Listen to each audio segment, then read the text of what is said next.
스스로 자랑할 것이 없음은 내가 부득불할 일임이라. 만일 복음을 전하지 아니하면 내게 화가 있을 것이로다. 내가 내 자의로 이것을 행하면 상을 얻으려니와 내가 자의로 아니한다 할지라도 나는 사명을 받았노라. 그런즉 내 상이 무엇이냐? 내가 복음을 전할 때 값없이 전하고 복음으로 말미암아 내게 있는 이 권리를 다 쓰지 아니하는 이것이로다. 내가 모든 거기까지 18절 말씀. 19절은 내일 아침에.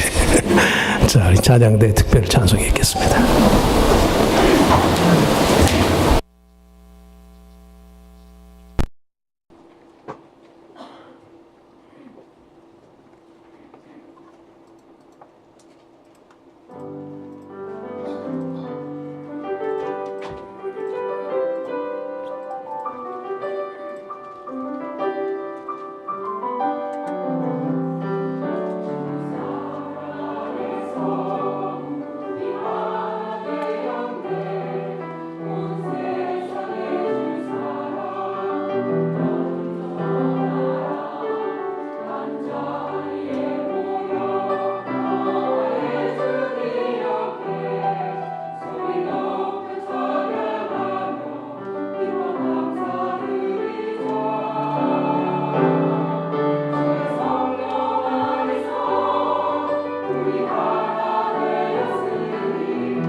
자, 우리 같이 그 말씀을 가지고 내 상이 무엇이냐 18절 말씀이에요. 그런즉 내 상이 무엇이냐, 내 상이 무엇이냐라는 그 제목으로 찾아보겠습니다. 신약 성경에 기록된 그 헬라어는 많은 동사의 시제가 미완료 현재, 끝나지 않은 사건을 묘사하는 그런 시제로 되어 있어요. 인간의 유한성을 의식하는 그런 자기 성찰과 반성의 표현이 많은 탓인지 모르지만 헬라어 동사의 대부분의 시제는 미완료 현재. 대표적인 동사 가운데 한 가지가 복음을 전한다. 위안겔리수라는 복음을 전한다는 뜻의 동사예요. 그 복된 소식을 전한다, 복음을 전한다라는 말이 지금은 예수 그리스도의 십자가 죽으심과 승천, 재림에 관한 성경의 말씀을 전하는 행위로 고착되었지만 원래는 전장에서의 승전보를 전하기 위해서 전령이 먼 길을 달려와서 그 전쟁에서 우리가 이겼습니다. 그 전쟁의 승전보를 전하는 행동에서 유래를 했어요. 그 소식의 기쁨과 환희에 젖어서 더러는 수십 마일, 수백 마일이 떨어진 길을 도보로 혹은 말을 타고 단숨에 달려오다가 우리가 전쟁에서 이겼습니다라는 소식만 남긴 채로 숨을 거두는 예도 들어있었어요. 예. 그러면 그 전령의 삶은 이후로 영원히 그가 전한 승전보가 그의 삶에 있어서 영원한 현재가 되는 거예요. 그 소식을 전하고 갔으니까. 예. 그 행동이 미완료 현재형, 지금도 계속되는 현재형이 된다는 말씀이에요. 예. 바울이 오늘 읽지는 않았지만 내일 아침 본문에 해당한 23절 말씀을 보면 내가 복음을 위하여 모든 것을 행함은 복음에 참여하고자 합니다. 복음에 참여한다는 말이 그런 뜻이에요. 복음이 주는 유익, 예수 그리스도의 구원의 복된 소식이 주는 그 유익이 성도의 삶에 항상 현재형이에요. 현재형. 아, 옛날에 내가 잘 믿었습니다. 아니에요. 지금도. 아, 옛날에 내가 정말 교회를 위해서 열심히 일했습니다. 지금도. 바울 사도에게 있어서도 예수 그리스도의 복음을 전한다는 것은 미완료 현재 진행형으로서의 의미를 갖는 행위였어요. 복음을 전하는 시점이 현재적이다라는 뜻 외에도 그 복음으로 말미암은 유익이 항상 현재적으로 새롭게 경험되었다. 그런 의미를 담고 있다는 말씀이에요. 오늘 본문 말씀 16절 말씀에 보면 내가 복음을 전할지라도 자랑할 것이 없으면 내가 부득불할 일임이라. 이 부득불이라는 말의 원의 의미가요, 필연성을 말해요. 필연성. 예. 상식이나 보편타당한 인간성의 기준으로는 도저히 억제할 수 없는 필연적인 힘의 정체를 의미한다는 말씀이에요. 영어식으로 표현하자면 아나르키라는 게 무정부적인 폭력을 말하자니 무정부적인 폭력 상태. 예. 도무지 그 세기와 힘을 측량할 수가 없어서 그저 묵묵히 따라갈 수밖에 없는 초자연적인 마력과 이끌림이 바로 예수 그리스도의 생명의 복음의 위력이라는 말씀이. 이런 유형의 삶에 이끌림에 젖어서 산다는 것 자체가요, 그게 축복이에요. 축복.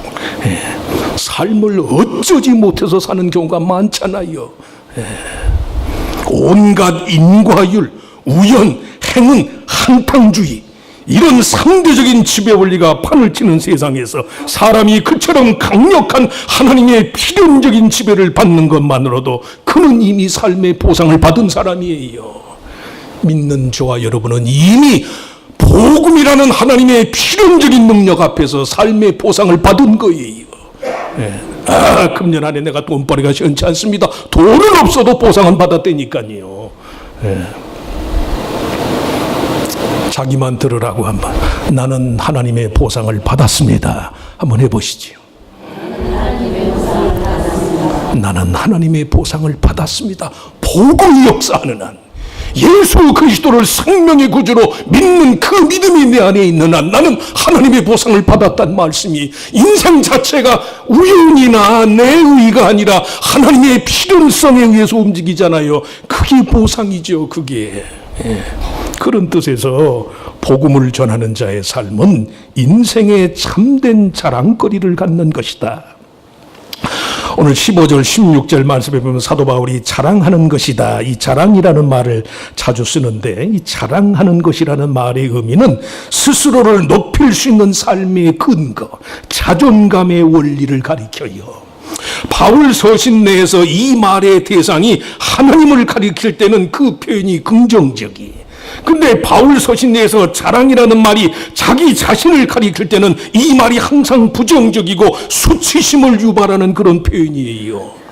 인생은 너나 할 것 없이 자기 자신에게는 온전한 자존감의 근거를 가질 수 없는 자들이다. 믿는 사람이건 믿지 않는 사람이건 간에 예수 그리스도의 복음을 필요로 하는 이유는 인간 세상에 대한 하나님의 필연적인 사랑 때문에. 인간 세상에서요, 다른 사람에 대한 비교적인 우월감을 갖고는 자신이 반드시 살아야 할 이유를 찾을 수 있는 사람이 아무도 없어요. 내가 꼭 살아야만 합니다. 그 이유가 무엇입니까? 내가 아무개보다는 좀 낫기 때문에, 내가 누구보다는 좀 귀하기 때문에, 이런 걸로는 이유가 안 된다는 말씀이. 인터넷에 보니까 한국에 2044년까지 살아야 하는 이유, 2044년까지 살아야 하는 이유, 그 글이 있더라고. 왜 2044년까지 살아야 합니까? 2044년 10월 달에 10월 1일이 토요일이고 2일은 일요일이고 주일이고 3일은 개천절이고 4일은 추석 연휴여서 토요일까지 추석 연휴가 가는 거예요. 그 다음 9일까지도 주일이니까 모두 열흘을 놀아요. 열흘.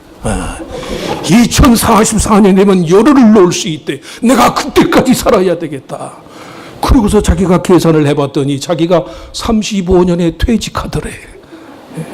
직장이 없으니 휴일이 있나, 휴일이. 2044년까지 살 이유조차도 없더래, 인생이.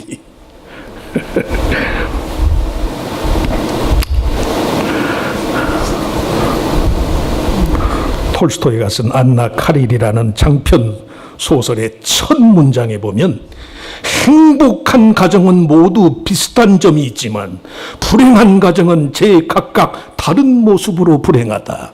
그런 구절이 나와요. 가정이라고 할 것도 없지. 개인도 마찬가지. 행복한 사람은 모두가 비슷해요. 불행하다고 여기는 사람은 전부 각각 제 모습으로 불행한 거예요. 스스로 불행하다고 여기는 인간의 비극을 막을 길이 없단 말씀이에요. 그래서 저나 여러분이나 여러분 모두가 돼요. 예수 그리스도를 통한 하나님의 사랑이 필요해요. 하나님이 세상을 이처럼 사랑하사 독생자를 주셨으니 이는 저를 믿는 자마다 멸망치 않고 영생을 얻게 하려 함이라. 우리의 공로가 아니에요.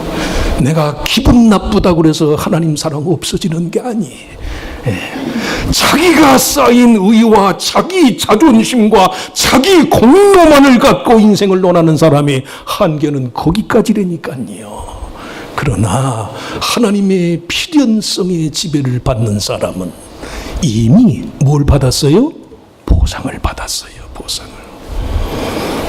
오직 예수 그리스도, 그 필연적인 하나님의 사랑을 통해서만 인생은 탈출구를 찾을 수 있다는 말씀이에요. 하나님의 필연성에 의지하는 삶을 사시길 축원합니다. 하나님의 필연성 속에서 삽니다. 둘째, 복음을 전하는 자의 삶에는 특별한 방식의 상이 있다. 오늘 17절, 18절에 바울이 말하는 상이라는 것은 일반적인 상벌 개념이 아니에요. 그것은 구체적인 행위에 대한 개별적인 차원의 보상을 가리켜 특별한 유형의 결심이나 결정에 대한 세부적인 차원의 보상, 그 말은 바울 사도 자신이 당연히 누릴 수 있는 사도로서의 권리를 포기하는 이유와도 관련이 있어요. 복음을 전하는 자로서 복음과 함께 삶의 필요를 구할 수 있는 당연한 권리가 있음에도 불구하고 혹이라도 그의 자랑이 헛된 것이 되지 않기 위해서 그 권리를 포기한 거예요. 오히려 자신의 권리의 포기로 인해서 다른 누군가가 얻게 될 유익, 그것이 나의 상이다. 바울이 그렇게까지 말해. 그 이유는 자신이 누리게 될 권리와 권세의 원천이 예수 그리스도라는 사실을 알기 때문에. 지난 주일에도 말씀했지만 사람이요 싸움에 이기고도 지는 사람들이 많잖아요. 세상 사람 보기에는 그 사람은 항상 루즈에 지는 자인데도요, 저의 내면은 항상 믿음으로 부여해요. 이기고도 지는 싸움을 뭘 하시나요? 이기고도 지는 싸움 하지 마시길 축원합니다. 형제간에 싸우는 싸움은 이기는 사람이 없다니까요. 정치 욕구의 지배를 받는 인간의 생리상 권세와 권력의 욕구가 복음적일 때라야만 믿음의 성장이 완성된다. 기독교 심리학자들이 그렇게 말해요. 모든 인간 속에 있는 타인에 대한 지배 욕구, 그 권한과 권세에 대한 보상 심리가 주님의 그것과 일치할 때 비로소 인간이 욕망의 굴레를 벗어나요. 예수 믿는다고 하면서도 권세욕이 있으면은 아직 한참 멀은 거예요, 한참. 20세기에서 인류의 성현 중에 한 사람이라고 일컫는 알버트 슈바이처. 젊은 시절에 슈바이처는 신학자였어요. 바울의 신비주의, 이 사람은 정말 신학자예요. 바울의 신비주의에 관한 유명한 신학자예요. 바울의 신비주의의 원천을 종말론적인 그리스도상에서 발견한 이 슈바이처는 자신도 바울처럼 그리스도와의 신비스러운 연합의 삶을 살고자 애를 썼어요. 아시는 분은 아시는 것처럼 슈바이처는 평생 채식주의자.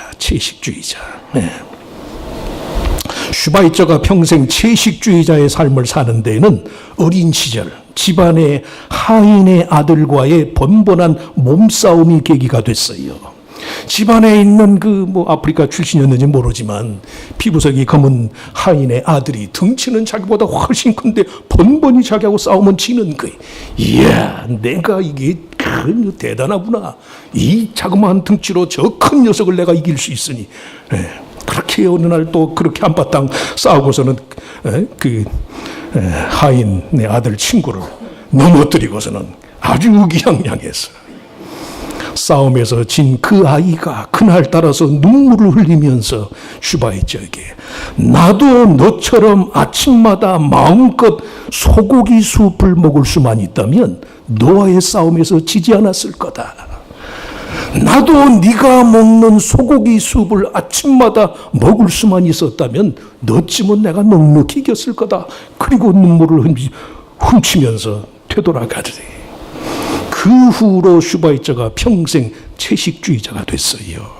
훗날 그가 바울 사도의 신비주의에 대한 깊은 연구를 거치면서 고린도전서 8장 12절 13절 이같이 너희가 형제에게 죄를 지어 그 약한 양심을 상하게 하는 것이 그리스도에게 죄를 짓는 것이니라.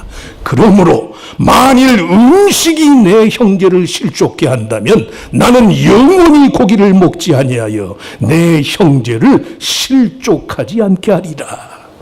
이 바울의 고백에서 슈바이처가요, 바울 사도의 신비주의의 원천을 발견해요.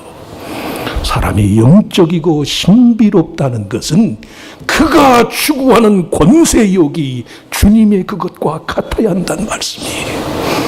주님은 세상의 주인이에요. 하나님의 본체이시고 아들보다 부모는 아들보다 자기 목숨보다도 자식을 더 위하니까 그런 비유로 본다면 예수님은 하나님보다도 더 우라도 할 것까지는 없지만은 그런 하나님의 사랑의 대상이란 말씀이에요. 만일 주가 되시고 만일 원천이 되시는 그런 주님도요, 인간의 지배 욕구 앞에서는 철저히 당신을 부인하잖아요.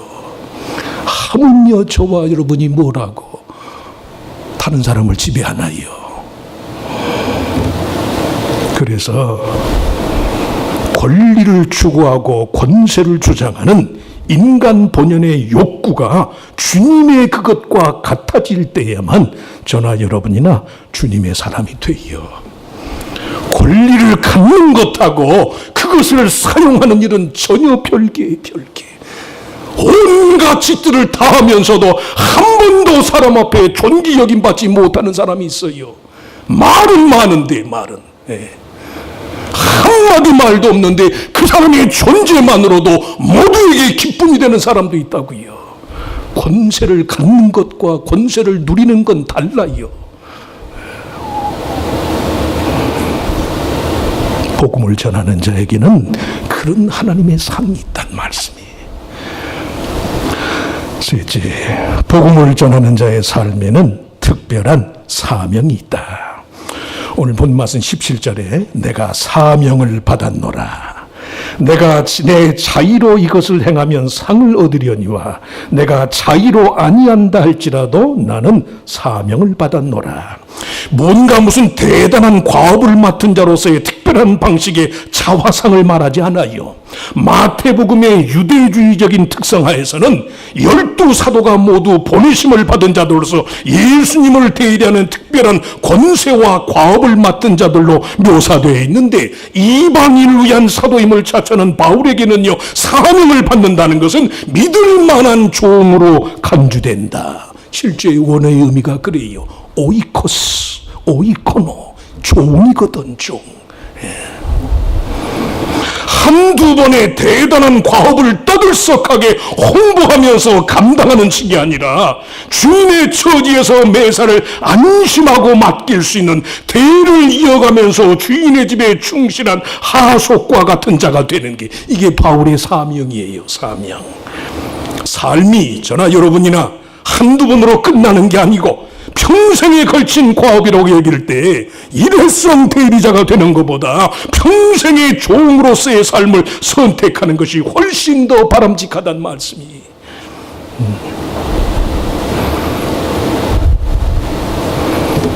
인생의 주인이신 창조주 하나님으로부터 얻는 그런 유형의 신뢰감의 회복, 그런 유형의 하나님과의 마음의 나눔이 인간의 삶의 가장 값진 보화일 때가 많아요.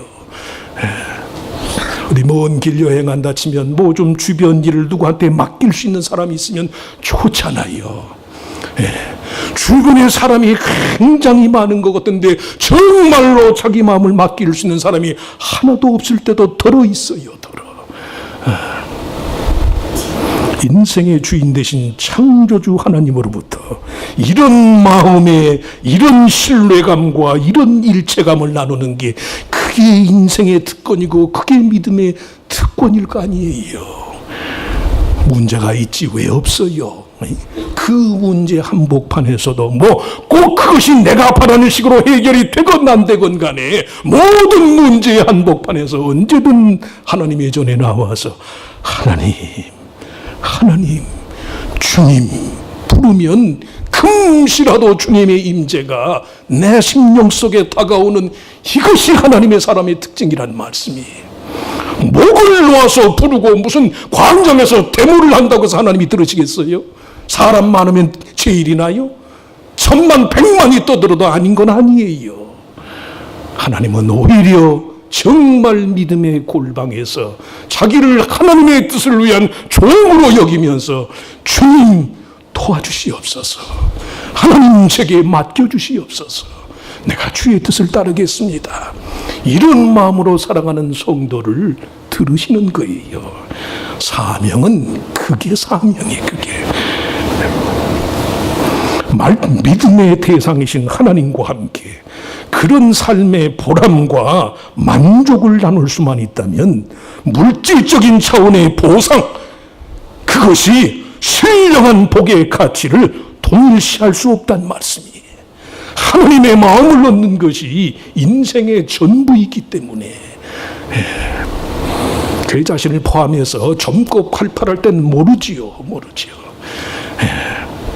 동작 자체가 부자연스럽고 취할 수 있는 행동 거지가 제한되는 나이가 되면 정말 그때 나를 나누고 나와 함께하고 나를 도우실 수 있는 분은 하나님이라는 사실이 깨달아져요. 그 하나님의 관심, 그 하나님과의 일체감, 그 하나님으로부터의 신뢰, 이걸 소홀히 하지 말란 말씀이에요. 사람의 마음을 얻는 데는 별의별 짓을 다 해요. 별의별. 하지 말아야 될 것도 하는 거예요. 사람의 마음을 얻으려는 데는. 하나님의 마음을 얻는 데는 그렇게 인색하고 그렇게 모질면서 그럴 거 뭐 있어요.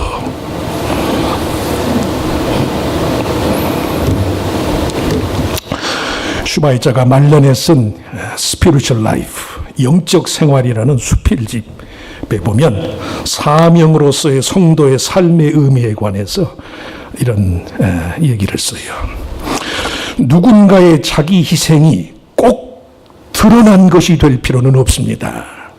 지극히 정상적인 생활을 하면서도 얼마든 가능한 일입니다. 어떤 사람에게는 굉장한 자기 포기의 책임을 강요하는 식으로 주어질 수도 있습니다. 각각 다릅니다. 절대 자기 나름의 방식으로 다른 누군가의 희생의 가치를 논하지 말아야 합니다. 인간의 운명을 성취하는 방식은 수천 가지이고 각각의 선함을 이루는 것도 마찬가지입니다. 누군가가 이룩한 일은 다만 그에게만 비밀로 남는 법입니다. 우리는 다만 자기 목숨을 얻는 자는 잃을 것이요 나를 위하여 자기 목숨을 잃는 자는 얻으리라. 이 진리가 우리 안에서 경험될 때 비로소 우리의 존재 가치가 실현된 것이라는 사실을 서로 나누어야 할 뿐입니다. 하나님이 정말 비굴하고 방법이 없고 사람이 소극적이어서가 아니라 인생이 정말 하나님이 옳다 하고 하나님의 마음을 얻고 하나님 앞에서 당당하면 그만이에요. 그만. 그런 믿음을 가지셔야 돼.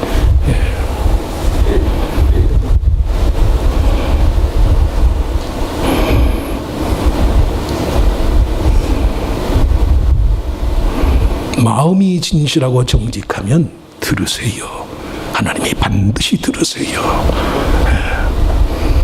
내 방식대로 하나님이 듣지 않는 것 같습니다. 그건 하나님이 나를 위해서 더 좋은 것이 있기 때문에, 우리는 미처 모르지만 더 좋은 것이 있기 때문에.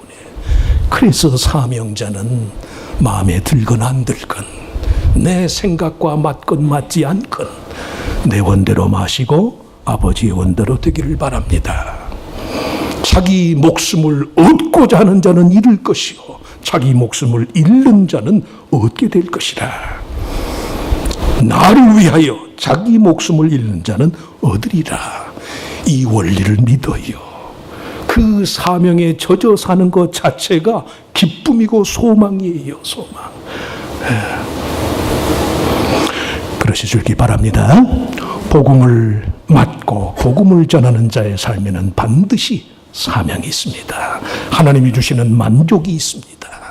이 마음으로 하나님과 사람 앞에 항상 당당하고 거룩하고 온전한 믿음의 삶을 사시는 저 여러분 모두가 되시기를 주의 이름으로 축원합니다. 축원합니다. 하나님, 우리가 다 믿음대로 산다고 하지만 어떤 것이 정말 하나님의 마음을 얻는 길인지 모를 때가 많습니다. 신앙의 성숙이 어디까지 이르러야 할는지, 이런 경우에는 이것이 나은 것 같고, 또 저런 경우에는 저것이 더 옳은 것 같고, 주께서 다만 우리의 생각, 우리의 마음을 주장하여 주시기를 빌고 원합니다. 권리를 쓰는 것만이 능사가 아니고 주의 뜻이라면 내게 있어서 지극히 당연한 것이지만 주님의 소원이라면 내려놓겠습니다. 그것까지도 하나님이 주장하시옵소서. 당신의 필요와 내 모든 것을 내 형질을 안다고까지 말씀하신, 아니 그러실 수밖에 없는 주님이 내가 이해하고 내가 계산하는 것과는 전혀 다른 차원에서 주의 뜻대로 이루시옵소서. 이런 마음으로 피차에 하나님과 마음을 나누고 뜻을 나누고 하나님의 생각을 나누는 우리의 삶이 되게 하여 주시옵소서. 복잡하고 이리저리 얽히고 설킨 문제가 많을 때 성도가 취할 수 있는 것은 오직 한 가지, 복음 앞에 진실하고 하나님 앞에 정직해서 내가 미처 헤아리지 못한 것까지 하나님이 다 헤아려 주시고 간섭하시는 은혜를 힘있게 되기를 바랍니다. 이 마음으로 한 번 더 이해하고 관용하고 용서하고 받아들이고 결심하고 희생을 각오하는 믿는 주의 자녀들 모두가 다 되게 하시기를 바라옵고 감사하며 예수님의 이름으로 간절히 기도하옵나이다. 아멘.